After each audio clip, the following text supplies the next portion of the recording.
Hello and welcome to another Yoga Bite with Tins. So today we're going to look at back bend, as we've been doing on the last few sessions. So this one is a pose that I can't actually do the full pose, so I'm just going to do the half pose with you. So it's a half diamond pose. It is quite an intense back bend on its own if you're going into the full pose. The half pose, there are lots of ways to make it more accessible for you, so I'm just going to show you the pose and then I'll go through some ways to make it a little bit more accessible.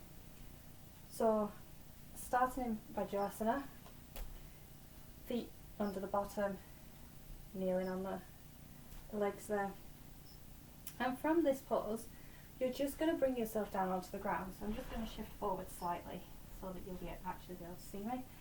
So you're slowly going to bring yourself down. So taking the hands to the feet and slowly bringing the body down onto the ground. Now, this is the half diamond pose. Ideally you want to have your knees on the ground. If your knees are coming up, definitely don't try moving anywhere else in this pose. So my knees are coming up slightly. I wouldn't go further in this pose. Once you can get your knees down to the ground, you can then move further into it.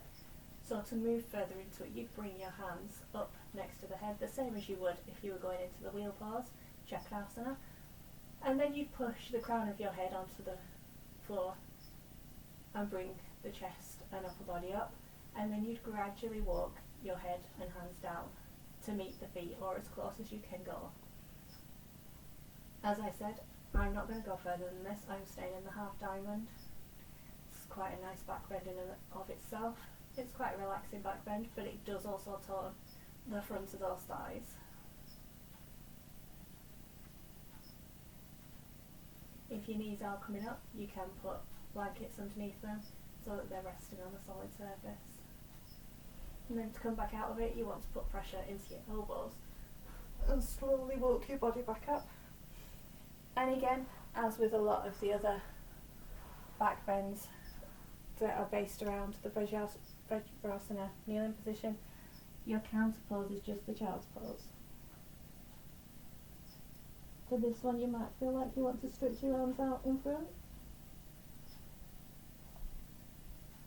You might still want to keep the arms down by the sides.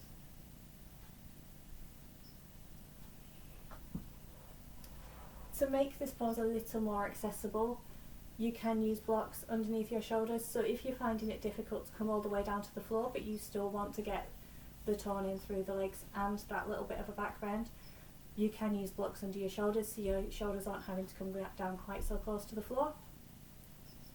Obviously, the closer to the floor you're bringing your shoulders, the more you'll get the back rounding in the correct position. But it's a gradual build up.